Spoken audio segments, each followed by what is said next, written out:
Good morning, fam. Happy Friday. Happy Friday. Real truth moment. So I want to talk about this morning that God uses pain. And this is a subject that's hard for many believers to understand, that God is so loving and kind, but yet He allows things to occur in our lives that will hurt us. But it's definitely true, particularly even so more so in the life of the believer. Everything that affects our lives, that causes us pain, that the enemy does, God is behind. Yeah, God is behind. Even if we are being sinful and we are being punished for something that we've done, God will still allow the enemy to come to us, to bother us, to get us to come back to where we need to be, where we need to belong. So that's one thing that we have to understand, and it's maturity in the spirit that helps us see this, that when we are not where we need to be, God will allow the enemy to bring us to exactly where we need to be. And sometimes that place is unfortunately on our knees. If we don't submit to becoming the people that God has called us to be, Christ has sacrificed his life, his blood, his everything for us to redeem us. And when we accepted his sacrifice and obtain our salvation, we made a commitment, and it's not like we can say, well, I no longer make that commitment, I'm out of the race. Yeah, technically you can do that, but it really doesn't work that way, because God is still going to fight for you. He's going to fight for you. He's not going to allow the enemy just to simply take you back into the world and, watch you walk away. Now, truth be told, you can walk away if that's your decision, that's your choice. But God is not going to sit there and be like, okay, sure, bye. He's not like that. He's going to do whatever he can to get you to turn around, to get you to reconsider, to change your mind, to come back. For unbelievers, that's really hard to understand that God would be behind pain. Now, that doesn't mean that everything that is evil in this world, God is behind. That's not the case. But in the life of the believer, it surely is.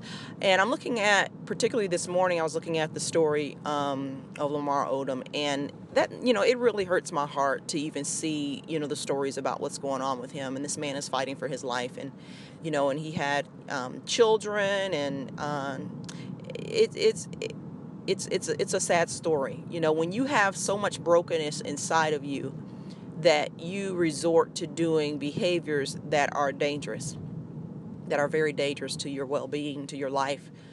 And you don't think about your family, your friends, your coworkers. You don't think about hurting anybody when you're in that much pain.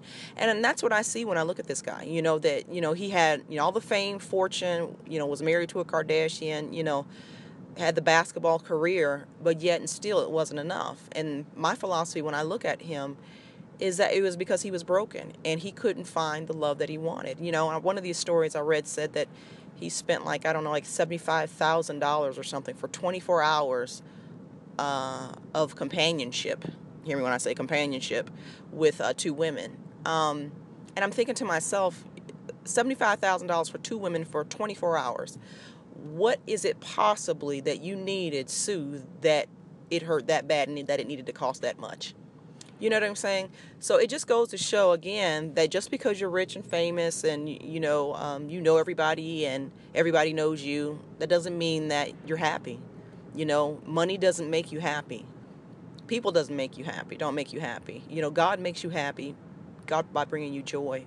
So when we chase after all these other things, it's really fruitless and it's frivolous to even think that something or someone outside of God can fill a void in your life.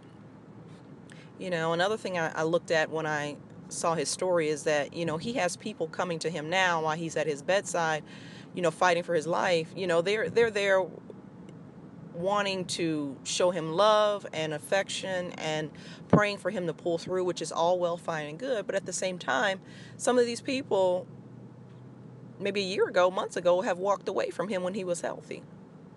And honestly, I think that that's one of the reasons why he's in the situation he's in.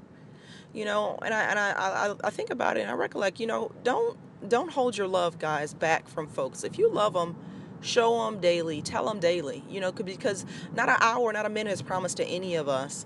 And if we don't do the work while we're still here, God forbid that tragedy has to happen for us to wake up, to realize that we need to love better, that we need to be better, that we need to do better by people.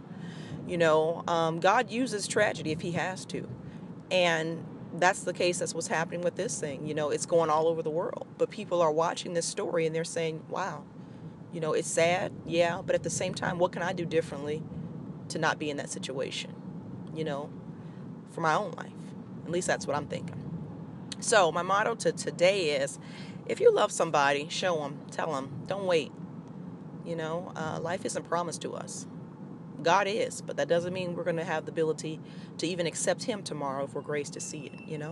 So be blessed. Have a great day and an awesome weekend. Love you guys. Bye.